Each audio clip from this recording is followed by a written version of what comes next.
with 11:16 to go here in the third. All right, let's talk about it, man. But you didn't answer me, Beard. You know, I don't know if you saw the rest of the fries we were getting in the comment section on the videos, bro. Go back and take a look at that video, bro. We were getting low-key cooked, bro. It's kind of crazy. It's kind of crazy. Getting low-key cooked. I'm over here defending myself like, God damn, bro. It's getting real bad. But speaking of my New York Giants, man, all right. Let's get to this little section here, you know, and talk about this. I did talk about this game a little bit on Bleacher Report after. Tough loss, man. Tough loss. Me and you both, we picked the New York Giants to win this game. I kind of picked it in, close fashion. I thought New York Giants were going to handle business. They fall to 5-9.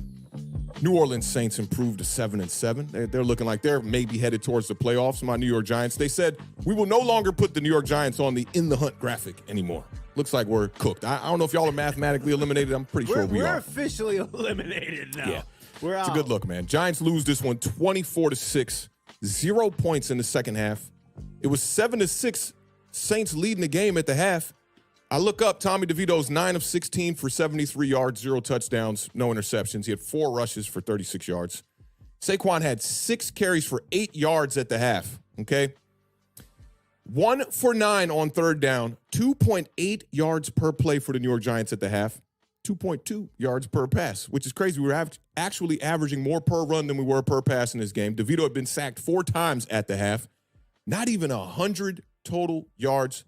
Not one red zone trip for the New York Giants. Now, the Giants had a field goal on the first drive, and from that point on, it was 5 punts, 2 turnover on downs, and a field goal. Of those 5 punts, 4 of those drives ended in 3 and out.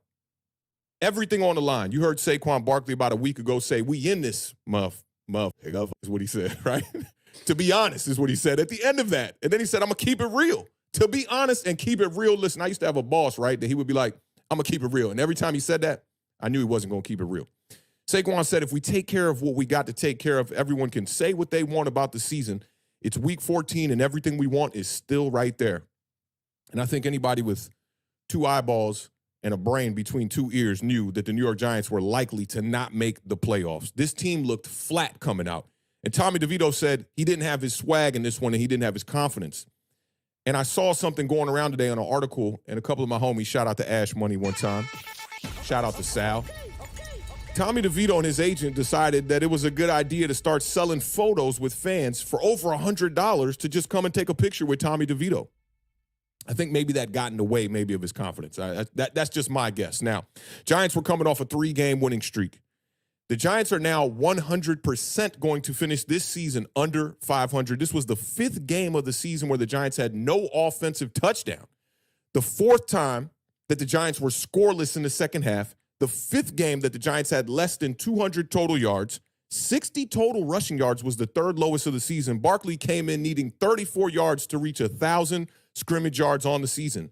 34. He got 37. He barely made it there. Barely made it there. Congratulations to Saquon Barkley for getting to 1,000 scrimmage yards.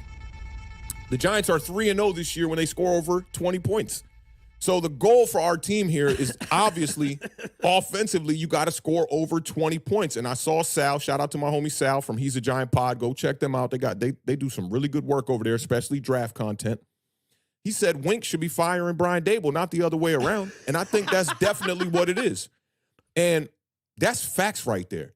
The microscope has been on Wink Martindale, coming from a perspective of Brian Dable. There, the report came out with Glazer and all that stuff. It's been the offense that has been getting punched in the mouth this year. So I think that this team definitely, and people gave me flack for this tweet when I said that this team needs to look at themselves in the mirror, especially from an offensive standpoint, especially Brian Dable, who had no answers in this game. It was good to see Darren Waller back on the field in this one. And before I kind of continue on this rant, because we definitely going to talk about the quarterback for sure, I want to show this clip real quick from Darren Waller getting interviewed after the game. The Saints did not have a very highly ranked rush defense, but you guys couldn't get the run game going. How surprising was that? Well, I mean, just have played against that defense, and they have some guys that have been there for a while. Like if you, Demario Davis and Werner, they're able to get downhill. They're able to, wreck some things because they're coming in there. They're choosing violence. So and they got talented defensive linemen. They got safeties that are versatile. So if you don't show up ready to, down in, down out, dominate, they'll bring it to you. This man said they chose violence. Okay, he has experience playing against the Saints, obviously, when he spent his time over there with the Raiders. To me, that just shows you that that team was more physical than our team. Now, let's talk about the quarterback situation here just a little bit before I kick it off to the beard. Tommy DeVito, 20 of 34, 177 yards on this one. I don't even want to see that today, please. Too serious. He was sacked 7 times on the day, and he lost 57 yards on those sacks. So it's not that he was just taking sacks, okay? This dude was dropping back. There was a time where the New York Giants, in the first half, I believe it was, they were in field goal range. This dude gets sacked for 10-yard loss on 3rd down, and now you get knocked out of field goal range. You got our punter who's playing kicker as well because our kicker ended up hurting his hamstring in this game. So the Scottish Hammer had to go out there and hammer some field goals to try to keep the Giants in this game. Those were the only points the New York Giants got on the board. It's back to our regularly scheduled programming with Tommy DeVito, who's been sacked 35 times in 7 games. We'll say 7 appearances. I know, it's not 7 total starts, right? Much worse than y'all quarterback over there, if you ask me, because that's in 7 appearances, not even 7 full games. Sam Howell has now played 14 games this season. If you double up that 35, it's not going to be where Sam Howell is. It's going to be at 70, okay? Sam Howell's sitting somewhere in the 50-something range, right? Saquon Barkley, just 9 carries for 14 yards. His longest run was 4 yards. After the game, he was like, I don't even think I breached 5 or 6 or 7 yards on any of those runs. No, Saquon, it was 4 yards. And to me, the most frustrating part of this game plan for the New York Giants is they're going up against a defense that had allowed 191 yards in the last 3 games on average on the ground. They were the 26th ranked rush defense in the entire league. And you get us 12 carries from all of the running backs, 4 carries from the quarterback, 9 carries from Saquon Barkley. I've been talking about this for too long. This dates all the way back to when we finished out last season. When you look at the games against the Colts, we clinched and we beat a bad Indianapolis Colts team last year. Saquon Barkley not involved in the game plan. You get to the playoffs. They play the Minnesota Vikings. Terrible pass defense. I get it, but I thought that we were going to go out there and run the ball. Saquon Barkley averaging over 5 yards a carry. He gets 9 carries in that game.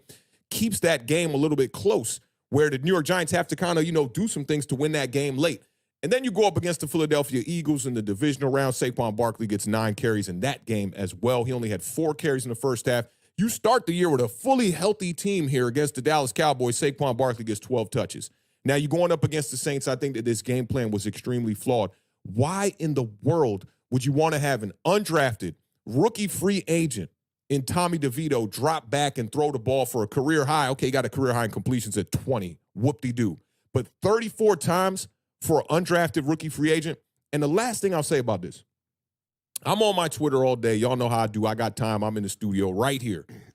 And anytime I tweet something out about we need to go out there and draft our quarterback, it somehow turns into what makes you think that drafting a quarterback in the first round means that he's going to be a guarantee.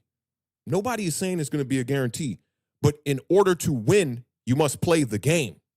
We have not won the game of finding our franchise quarterback. And then I'm sitting up here, and I'm sure you saw it in the notifications today. I'm up here arguing with people who literally think that I'm being too hard on a quarterback, undrafted, rookie free agent in Tommy DeVito, right? I'm being too hard on him. I'm not giving him a chance. Beard, tell me an undrafted, free agent quarterback who had any success outside of Kurt Warner. I don't think that there's really any of them out there. I mean, none that come to my mind. I mean, it's who? I always tell Doug people, bro, like, was he undrafted? He might have been. Because I think he went to the CFL first. Let's say it's Doug Flutie, okay, for the sake of the argument. Let's say it's Doug Flutie, okay? I always tell you on here, right, like, it don't matter if our takes in the long run are wrong. It doesn't matter, right? The point is to come with a realistic take, right?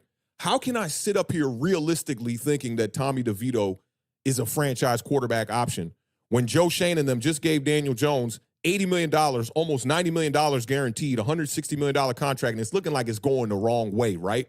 So now we want them to double down on that and move into the next season thinking that if Tommy DeVito can go out here and, let's say, beat the Philadelphia Eagles, that's another narrative I'm seeing going around. If he could beat the Philadelphia Eagles, we got to consider him for next year. No, we don't. Use your eyeballs.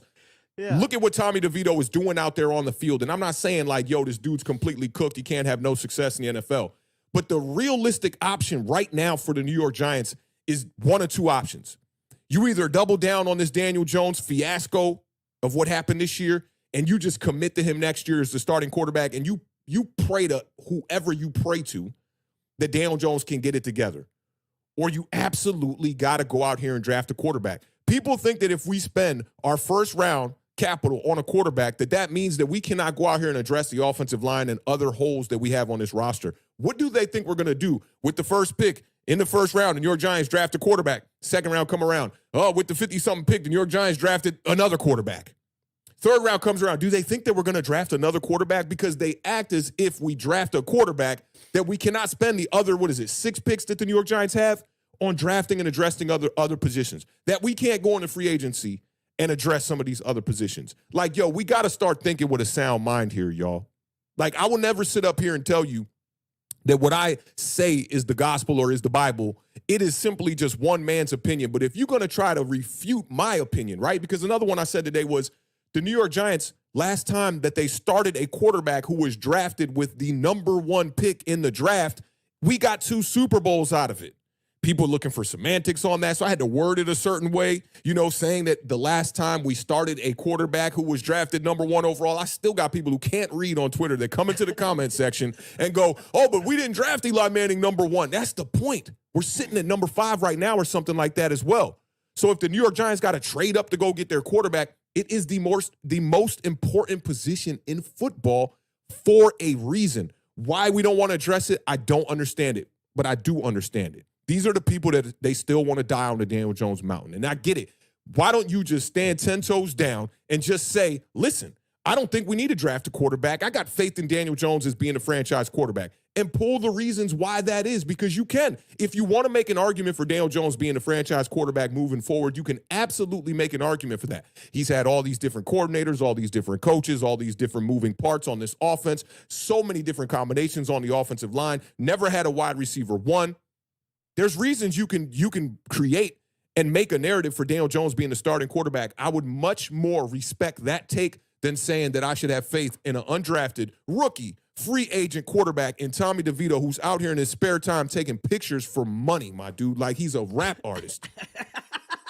Come on, man. That's all I got on it. That's all I got on it. That's all I got.